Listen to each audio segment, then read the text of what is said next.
안녕하세요, 신하영 스킨케어입니다. 오늘은 우리 피부가 건강할 때 유지되어야 하는 피부 산성도에 대해서 이야기를 해보려고 합니다. 제가 이 영상을 찍어야겠다고 생각한 이유가 있는데요. 아시는 분들도 있지만 대부분의 분들은 피부의 산성, 약산성, 피부의 산성하고 왜 pH 수치가 피부에 적용이 되는지 잘 이해하지 못하시는 분들이 많이 있습니다. 사실은 pH 수치는 우리 피부에 있어서 정말 밀접한 관련이 있는데요. 그래서 오늘 제가 왜 우리 피부가 약산성으로 유지가 되어야 하는지 그 개념과 이유를 명확하고 쉽게 알려드리도록 하겠습니다. 우리 피부는 피부 속에서 땀과 피지가 적절하게 섞여서 분비가 됩니다. 근데 대부분 알고 계시겠지만 물과 기름은 섞인다? 안 섞인다. 우리 피부에서는 기름과 물이 적절하게 섞여서 분비가 되는데요. 이때 자연스럽게 섞이면서 이루어지는 피지막이 있습니다. 이 막은 다른 말로 우리 피부를 보호하는 아주 고마운 역할을 하는 천연 피지 보호막입니다. 우리는 이 피지막이 건강해야지만 피부 장벽을 튼튼하게 유지를 할 수 있습니다. 사진에서 보시는 것 같이 숫자가 낮을수록 산성을 띠고 숫자가 높을수록 알칼리성을 띱니다. 피부 표면은 5에서 5.5 pH 약산성일 때가 가장 건강하고요. 피부가 약산성일 때 우리 피부는 미생물 증식을 억제하고 박테리아, 세균 등으로부터 살균 작용을 돕고 외부의 자극이나 유해물질로부터 피부를 보호해줍니다. 또 피부 장벽이 훼손되지 않도록 피부 구조를 단단하게 잡아줘서 피부를 탄력 있게 할 수 있고 수분이 날아가는 것을 방지를 시켜서 수분이 탈수되지 않도록 그렇게 도와주는 역할을 하기 때문에 보습 효과를 높여주는 역할도 합니다. 한마디로 피부를 보호하면서 피부의 유수분 밸런스를 적절하게 유지를 시켜주는 거죠. 그런데 이런 약산성을 유지하지 못하고 알칼리성 세안제 또는 알칼리성 비누 등을 사용을 해서 피부 장벽이 무너지면서 pH가 알칼리성을 띠게 된다면 유수분, 즉 피지와 땀이 적절하게 분비가 되지가 않습니다.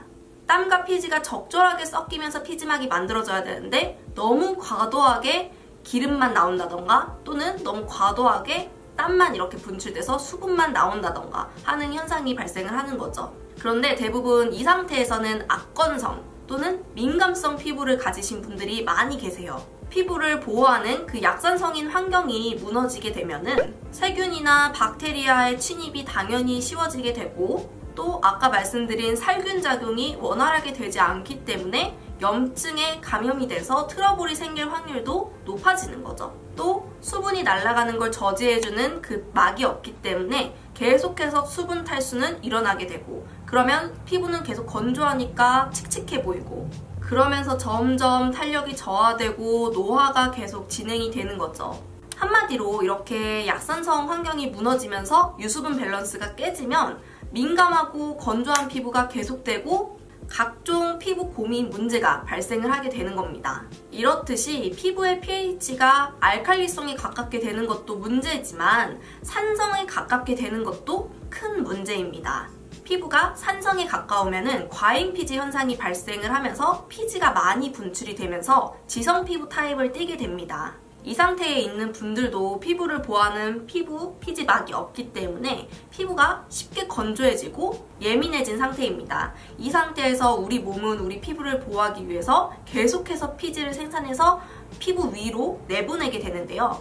그렇게 되면서 속은 건조하지만 겉은 번들번들거리는 그런 수부지 피부가 되는 경우도 종종 있습니다. 또 한편으로는 피부를 지키기 위해서 우리 몸이 계속해서 피지를 내보내는데 그 피지가 나오는 통로는 모공입니다. 그러면 모공에서 계속해서 피지가 나오면 나올수록 모공은 그 통로가 넓어지게 돼요.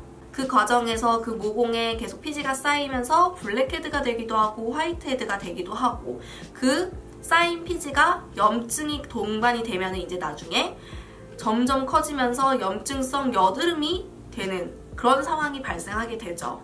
그렇다면 이제 이 영상의 본론입니다. 약산성 피부를 유지하기 위해서는 어떻게 해야 할까요? 첫 번째, 피부에 수분과 영양을 공급해줄 수 있는 약산성 화장품을 사용을 하시면 됩니다. 그런데 요즘에는 대부분 화장품이 출시가 될 때 약산성에 맞춰서 화장품이 출시가 돼요. 그렇기 때문에 그냥 걱정하지 마시고 기존에 사용하시는 화장품을 사용하면 되는데요. 제가 왜 이 화장품을 바르라고 하는 그 중요한 포인트는 건강한 피부는 알칼리성 세안제나 비누 같은 걸로 세안을 하셔서 피부가 알칼리성을 띠게 돼요. 그 상태에서 건강한 피부라면은 2시간 이내에 자연스럽게 다시 약산성인 상태가 됩니다. 그런데 민감하거나 이미 피부 장벽이 무너지신 분들, 그런 분들은 세안을 해버리면은 약산성 상태가 무너진 상태에서 알칼리성 세안제를 사용했기 때문에 더 빨리 알칼리성 피부가 돼버리고 그게 계속해서 유지가 되는 거예요. 원래 약산성이었던 그 피부로 돌아오지를 못하게 되는 거죠.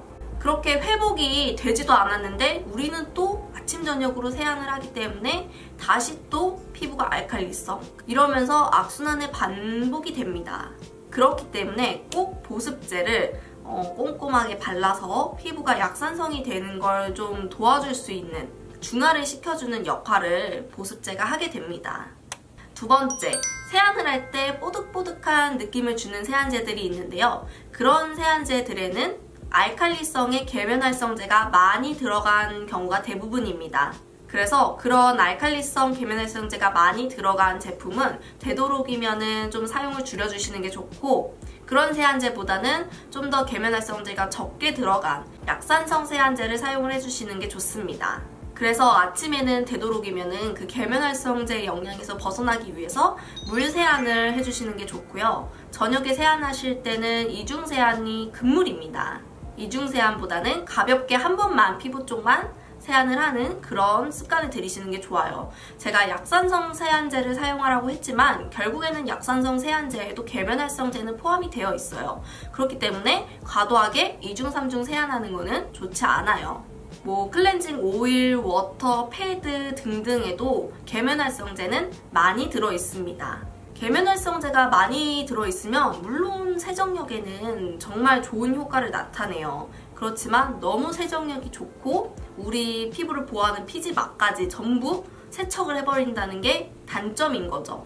그래서 그런 피부 밸런스를 파괴하는 세안제, 강력한 세안제를 2번, 3번 반복해서 2중, 3중 세안을 하면은 당연히 피부 장벽은 무너질 수밖에 없고 우리 피부 밸런스는 무너지게 됩니다. 결국 이 영상의 핵심은 우리 피부가 약산성으로 유지가 되려면 천연피지 보호막을 유지해야 한다는 겁니다. 그러기 위해서는 아침에는 꼭 물세안을 하시는 게 좋고요. 저녁에는 이중세안 절대 하지 마시고 세안 후에는 꼼꼼하게 보습제를 발라서 피부를 중화시키는 게 중요합니다. 약산성이 유지되지 않으면 생기는 여러 피부 문제들은 제가 앞에서 말씀을 드렸으니까 이제 왜 피부가 약산성으로 유지가 되어야 하고 왜 약산성이 중요한지에 대해서 명확하게 아셨죠? 자, 오늘도 이렇게 끝까지 제 영상을 봐주셔서 정말 감사드리고 저는 다음 영상에서도 알찬 뷰티 정보를 가지고 돌아오도록 하겠습니다. 안녕!